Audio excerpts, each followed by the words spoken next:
Avvalo shuni aytishim kerakki, paxta ishi bo'yicha komissiya tuzilishdan ancha ilgari Islom Abduganiyevich bu masalaga o'z munosabatini bildirgan edi.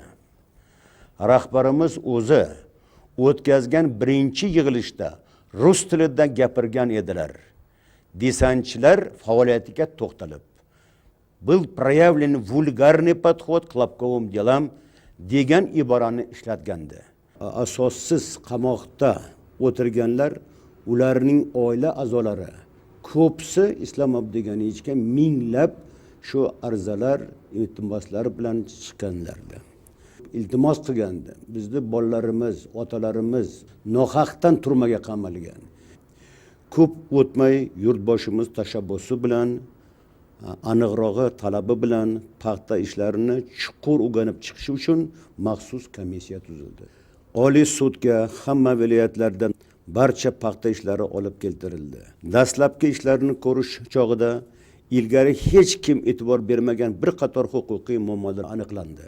Birinchidan, gidlyanchilar va boshqalar respublikaga yetkazilgan zarar miqdorini bir necha yuz barobar burtirib ko'rsatganligi aniqlandi. Ikkinchi masala esa ko'p ishlar bo'yicha bitta narsa aniqlandi. Paxta ishlari bo'yicha sudlanganlarning asosiy qismi tergov materiallari bo'yicha ham, sudning hukmi bo'yicha ham bir tiyin ham o'zlashtirilgani yo'q. Cho'ntakka solgani yo'q. Oilasiga ishlatgani yo'q. Ular paxta plani bajarilgani haqidagi noto'g'ri hujjatlarga tazyiq ostida imzo chekkanlar xolos. Hatto paxta planini bajargan xo'jaliklar rahbarlari ham qo'sib yoshga majbur qilingan. Mana bitta misol keltirmoqchiman. Shahrizabz tumanida sobiq Engels kolxoz bor edi shu vaqtda. Uning raisi Suvonov degan odam ishlab turgan edi. 1983-yilda bu xo'jalik planni bajardi. Yaxshi bajardi. Halol pokiza bajardi.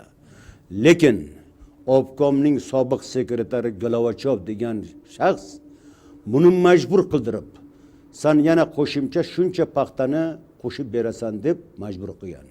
U aytganki, mana borib dalani ko'ring, paxtam qolmagan. Hamma paxtani terib bo'lganman, hammasini topshirganman davlatga.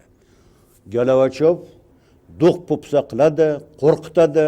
Mana shunday qilib, buni natijada uni majbur qiladi qo'shimcha paxtani yozib berishga. Oqibati nima bo'ldi? Oqibati Suvonov 10 yilga kesilib ketdi. Masalani kengroq qaraydigan bo'lsak, paxtachilikdagi qo'shib yozishlar va boshqa suiiste'molliklar sobiq markazni haddan tashqari noreal planlashtirish oqibati edi. Respublika sharoiti, imkoniyati hisobga olinmadi.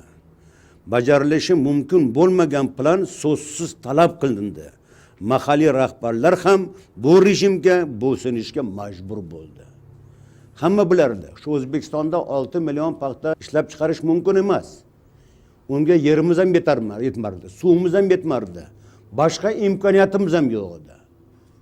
Shunga qaramasdan mana shu CKKPSS, o'sha yerdagi rahbarlar O'zbekistonga majbur qilib har yil rejaga qo'shimcha planda qo'shib berardi.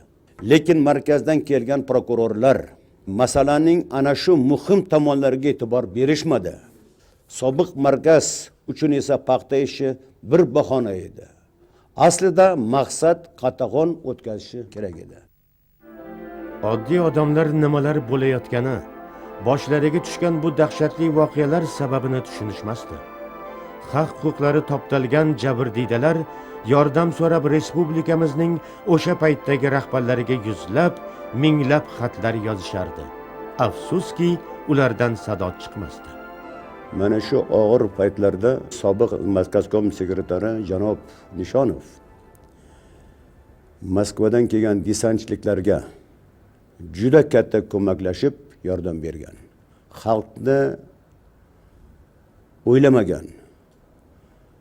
Xalqni himoya qilmagan. O'zbekiston o't ichida qolgan. Minglab aybsiz odamlar asossiz qamoqqa tashlanayotgan. Ularning oila a'zolari zor qaqshab, najot so'rab, sarson sargardon yurgan paytlar edi. O'shanda Nishonov respublikaning rahbari sifatida o'z yurti, o'z elini himoya qilish o'rniga Argumenti fakti haftanomasining 1988-yil sentyabr oyidagi 38-sonida e'lon qilingan intervyusida faxrlanib mana bunday degan edi. KPSS markaziy komiteti keyingi 4 yilda O'zbekistonga yuzlab tajribali kadrlarni yubordi. Avvalo respublikada shunday ko'lamli yordam keyingi 30 yil mobaynida birinchi marta amalga oshirilganini ta'kidlamoqchiman. Yangi xodimlarning kelishi bizning chinakam baxtimiz bo'ldi. Respublikada so'nggi 4 yil ichida 58 ming mas'ul xodim vazifasidan bo'shatildi. Men o'zim shaxsan tergov guruhi ishini g'oyatda ijobiy baholayman. Biz SSSR prokuraturasining xodimlari bilan qo'lni qo'lga berib ish olib bormoqdamiz. Ular respublikada adolat o'rnatish, Rashidov bilan ishlagan, unga yaqin bo'lgan odamlarni javobgarlikka tortishda jon kuydirib ishlamoqdalar. Shuni ro'y rost aytishim kerakki, prokuratura guruhi respublika partiya organlari tomonidan qattiq qo'llab-quvvatlangani va har tomonlama yordam ko'rsatilgani tufayli shu qadar samarali ish olib bormoqdalar. Endi Nishonovning kimligi, undan yurtga, xalqqa xotira bo'lib nima qolganligi haqidagi xolis xulosani, hukmni o'zingiz chiqaring.